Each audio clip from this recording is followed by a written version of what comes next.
Salut les gens, j'espère que vous allez bien. On se retrouve aujourd'hui pour un update lecture qui a été lu à partir de fin novembre, début décembre.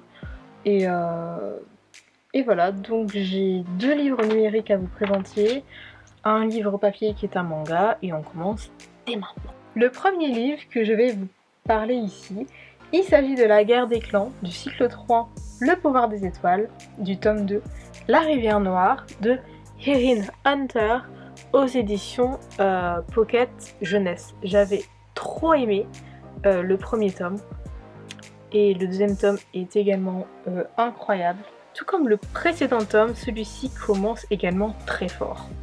Dans les premières pages, nous sommes tout de suite remis dans le bain de l'action, un tome très stressant. J'avais du mal à poser mon livre, en toute évidence, toute honnêteté. Ce deuxième tome avait un rythme assez élancé, comme le tome 1, contrairement au deuxième cycle que j'avais trouvé plus lent. Ce fut un plaisir de retrouver parmi les chats personnages de ce cycle un chat aveugle. Il est pour l'instant l'un de mes favoris.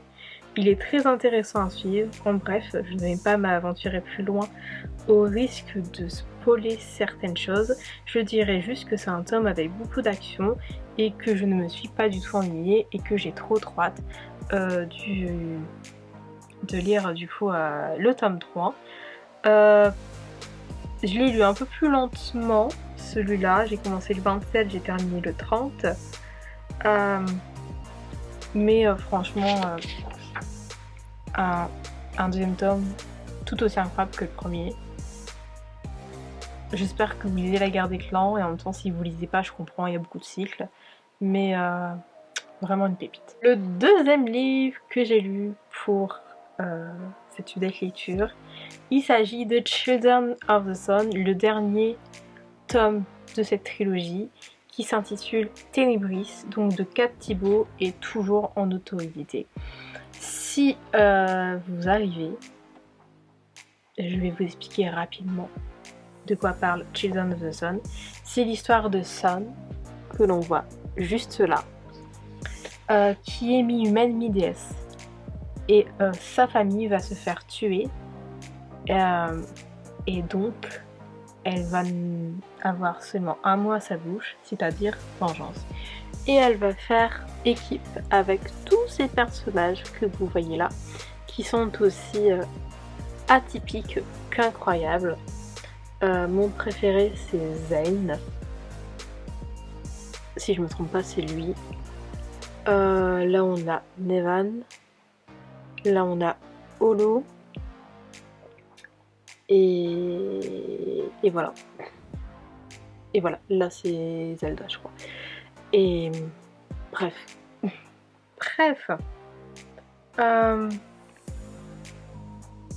Une citation que j'ai beaucoup aimée, c'est « L'histoire se souviendrait toujours, un geste fort pour un message fort ». Chose que j'ai pas aimée, c'est que c'est la fin de cet univers. Voilà, aussi simple que ça. Chose que j'ai aimée, c'est Zan et Holo. Je l'ai déjà dit 20 fois, mais je l'adore. Je les adore. Que ce soit en tant que couple ou juste l'un comme l'autre. Sun, bien évidemment. La fin est incroyable et on a eu un tome avec énormément d'action. La moitié du roman comportait des chapitres avec le point de vue de Zan et Holo. Ce n'est absolument pas pour me déplaire étant donné que les deux je les adore. C'était une lecture compliquée parce que j'ai commencé la lecture le jour du décès de mon premier chat, Blue Jean. Donc j'avoue que j'étais là et en même temps que j'étais pas là. J'avais envie de lire pour oublier la douleur que je ressentais et en même temps j'arrivais pas à lire. Donc malheureusement c'était un petit peu compliqué de rentrer dedans. Néanmoins on a une troisième partie qui est totalement à la hauteur du reste de la saga. Des personnages avec une belle évolution, avec une belle fin. Des liens forts se sont créés entre eux et c'est très plaisant. On a eu également énormément d'actions. Certains personnages n'ont eu que ce qu'ils méritent, pour le meilleur, mais également pour le pire. Bref, c'est une saga que j'ai vraiment beaucoup aimé lire, c'est une romantésie, mais même si vous n'êtes pas fan de romantésie, il faut savoir que c'est pas chiant à lire. Moi qui suis vraiment pas romance, ça m'a pas saoulée. Pas du tout, j'ai trouvé ça vraiment très mignon. C'est pour ça que je dis haut et fort que Zane et Zolo sont mes préférés. Holo, je sais même pas d'où sont Zolo, sont mes deux favoris. Et même en n'étant pas archi romance, j'ai trop aimé en fait. Nous terminons cette update lecture avec le premier tome de Spy Family de Tatsuya Endo aux éditions Kurakawa. Donc, pour les personnes qui ne connaissent pas Spy Family comme c'était mon cas encore il y a quelques temps, Twilight, le plus grand espion du monde, doit pour sa nouvelle mission créer une famille de toutes pièces afin de pouvoir s'introduire dans la plus prestigieuse école de l'aristocratie. Totalement dépourvu d'expérience familiale, il va adopter une petite fille en ignorant qu'elle est télépathe et s'associer à une jeune femme timide sans se douter qu'elle est une redoutable tueuse à gages. Ce trio atypique va devoir composer pour passer inaperçu tout en découvrant les vraies valeurs d'une famille unie et aimante. Et faut savoir que j'ai trop aimé. Il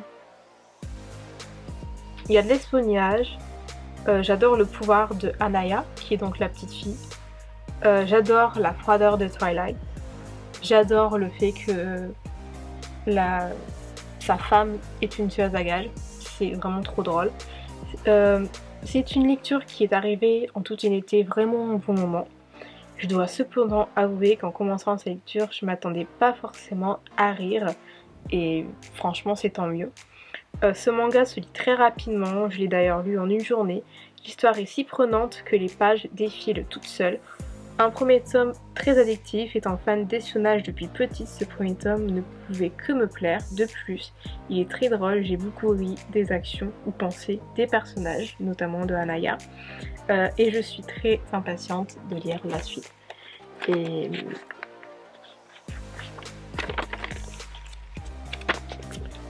Et voilà, cette update lecture est maintenant terminée. J'espère qu'il vous aura plu. On se retrouve très bientôt pour de nouvelles vidéos. En attendant, n'hésitez pas à liker la vidéo, la commenter, la partager, s'abonner à ma chaîne si ce n'est pas encore fait. Toutes les informations dont vous avez besoin sont en barre d'infos. S'abonner à moi sur les réseaux sociaux, très important. Partager la vidéo, je l'ai dit. Et du coup, je pense que j'ai rien oublié. On se dit à très bientôt pour de nouvelles vidéos. Ciao et bonne année au passage.